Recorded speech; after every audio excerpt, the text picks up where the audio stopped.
Okay, let's dive into this thing that I think we've all seen happen. It's that, that universally awkward social moment. Oh, yeah, I know exactly what you're talking about. You're with a friend, and this is the friend who is just, brilliant, super high achieving. Their whole life is on this perfect upward track, great job, everything. And then they introduce you to their partner. Right. And there's that little internal pause, Yeah. that split second where you just think, wait, that's who they chose. They could have anyone. That's the thought. Exactly. It's the classic mismatched couple. And from the outside looking in, it can be really baffling. It is because I think we're all sort of wired to expect symmetry, like the successful lawyer with the, I don't know, the stunning model, the tech CEO with another powerful executive. But that's not always what happens. Sometimes they choose someone who seems, at least on the surface, less attractive or less successful. And that's really our mission for this deep dive. We're going to try and look past the idea that dating is, well, that it's about matching resumes. Like you're matching a pair of socks or something. Exactly. It's way more complicated. It's so personal. And frankly, it's just incredibly interesting because it forces us to look at what we think we value versus what we actually deep down need in a relationship. So we've really dug into the psychology of this, of partner selection. We're trying to find those invisible forces at play, moving past the job title, the bank account, the aesthetics. And getting into the subjective needs of these high achievers. Our sources really point to four critical hidden needs that the public just can't see. Exactly. So let's jump right in with the first one. We're calling it the security blanket effect. And the idea here is, it sounds a little counterintuitive, but for some high achievers, choosing a less traditionally attractive partner is actually a strategic move. A strategy for what? For peace of mind. What's so fascinating is how the brain of a highly driven, often anxious person can translate traditional beauty into anxiety. Right. If you're already operating at a really high tempo, your job is demanding, you're managing teams, big budgets, your baseline for stress is already pretty high. So what happens when you throw a stereotypically hot partner into that mix? For some personality types, that partner unconsciously just equals constant stress. Why? Because suddenly they're spending their very limited emotional energy worrying. Worrying about them getting hit on, worrying about them cheating, or maybe the biggest anxiety of all. That they'll eventually leave for someone better. Precisely. It's this anxiety of constant competition. It just sounds exhausting. It's like you're carrying your work stress home with you and then just adding another layer of stress on top. That's it, exactly. So when you strip that away, a partner who doesn't constantly turn heads, well, that translates directly into reliability, into peace. The person fighting fires at work all day wants an oasis at home, not another fire. We saw this play out so clearly with the example of Marcus. He's a successful lawyer. He runs marathons. On paper, his life is completely together. And his friends were just baffled by his partner choice. Yeah, and by all accounts, she was lovely and kind, but just not. Not a supermodel. Right. And Marcus's own insight is really the key. He told a friend, "When I'm with her, I actually relax." He said, "I don't stress about her leaving me for someone better. I just breathe." Wow. So for him, attraction was literally redefined as safety. Yes. She was his haven from the hyper-competitive world he lived in all day. This is where that analogy we found really clicks. It's like, you're not choosing the high-stress Porsche, the one that needs premium fuel and constant maintenance, and you're always worried someone's going to scratch it. No, you are actively, consciously choosing the reliable Honda Civic. It gets you where you need to go, no fuss, no stress. So they didn't settle. Not at all. They selected security over aesthetics. For someone who's already conquered the external world, maybe conquering their internal anxiety is the real prize. Okay, so that's about minimizing external stress. But what happens when the driving force isn't external anxiety, but deep internal self-doubt? Now we get into the really deep psychology. Let's talk about the second driver, the self-worth paradox. This is where things get really interesting. This is a really complex area. It's rooted in something psychologists call an incongruent self-concept. Meaning? Meaning you have these people whose objective reality, their resume, their status, it all screams success. But their internal voice is just whispering, "I'm a fraud." Imposter syndrome. A very deep version of it, yeah. They have this fundamentally low subjective self-worth, even though all the evidence points the other way. That's such a huge conflict. The world sees this, titan of industry, but inside they feel unlovable, Yeah. not good enough. Or maybe too much for anyone to really handle long term, and that internal mismatch dictates their romantic choices in a very specific, almost protective way that outsiders just can't understand. Okay, let's make this real with the example of Sarah from the sources. She is the absolute epitome of this. Harvard MBA, a director at a huge tech firm, speaks 3 languages, owns her own apartment. Just crushing it by every possible metric. And yet, her long-term boyfriend works part-time at a vape shop, spends his free time playing video games, and at 32, he still lives with his mom.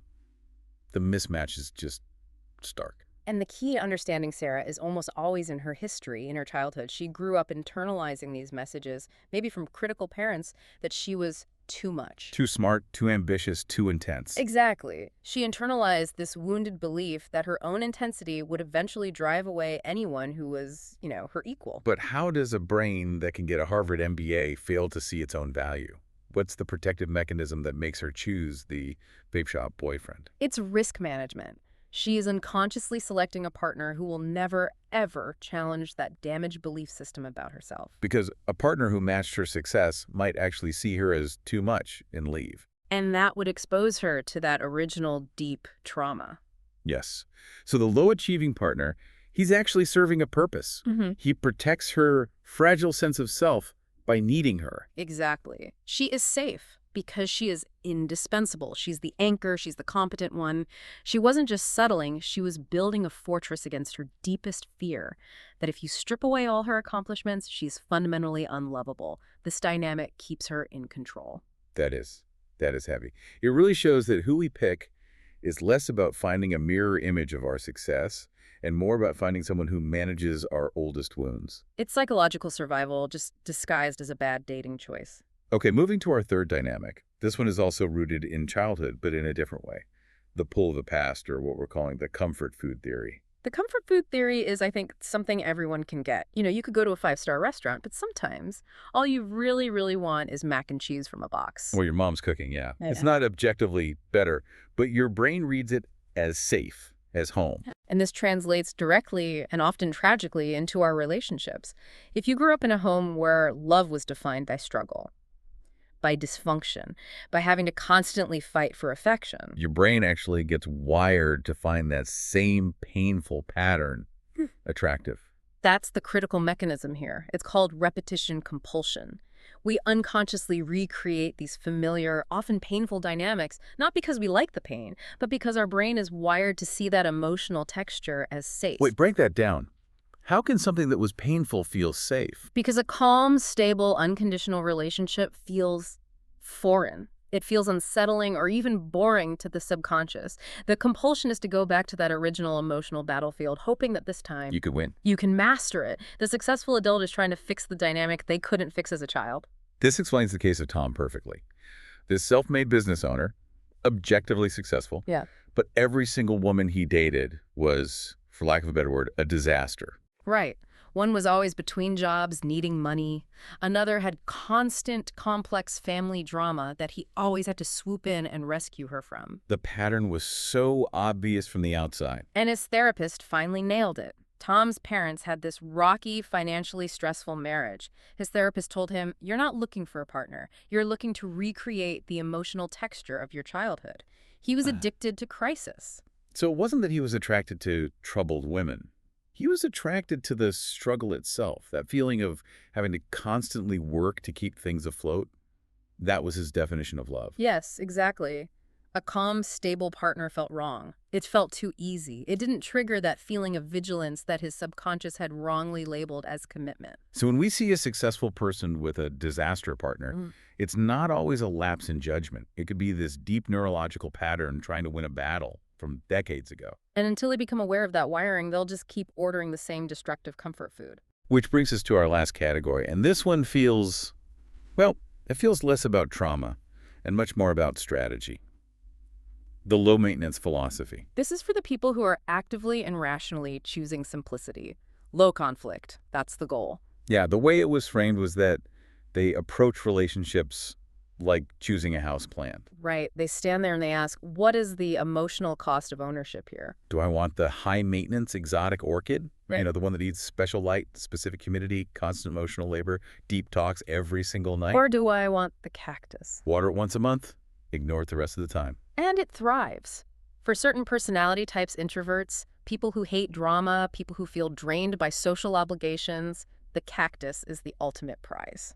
And in their sort of internal math, attractiveness often comes with complications. Higher standards, more jealousy, the need for constant validation. That's just exhausting if your main goal in life is to preserve your energy. They see beauty not as an asset, but as a complication they don't want to manage. For the person whose perfect weekend is being left alone to read a book, a partner who requires minimal effort and provides a low-conflict space is the highest possible value. So again, this isn't settling. It's a very active, rational choice based on a clear value system. Simplicity, minimal effort, low conflict. They're choosing someone who's perfectly happy to watch Netflix and eat takeout forever because the alternative, that high-drama, demanding relationship, would just get in the way of their work or their peace. They're making a high-value trade. Trading external validation for internal sanity. For them, that is compatibility. Okay, so when we put all four of these drivers together, the need for safety, protecting the self, reenacting the past, and just the desire for ease, what does it say about us, the observers, when we judge that mismatched couple? It says we're missing about 90% of the story. The observer only sees one frame, the visual match, the status match. But relationships are built on all this invisible stuff. Exactly.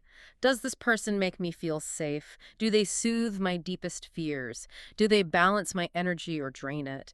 Does their brokenness somehow fit perfectly with my brokenness? That guy who looks like he could do better might be with the one person on earth who doesn't make him anxious. That super successful woman with the laid-back partner might be protecting herself from that fear of being too much. The selection is always, always driven by the deepest personal need. So maybe the question we should be asking isn't, why are they together? The better question is, what profound need is being met here that I can't possibly see? Maybe it's about laughter. Maybe it's about a sense of safety when they feel exposed. Or, maybe they just share a love of obscure documentaries that no one else gets. It means that real connection happens in dimensions you just can't post on Instagram. And I think here's the uncomfortable truth to maybe end on. Maybe we should all spend a little less time judging other people's choices and a little more time asking what we're really attracted to. Are we choosing for the Instagram aesthetic? Or are we choosing for genuine compatibility? The person who actually makes us feel calm and safe and worthy. That so-called mismatched couple. They might just understand something about love that the rest of us are missing. That the person who doesn't look right on paper is sometimes the only person who is right where it actually matters, in the hidden core of who we are.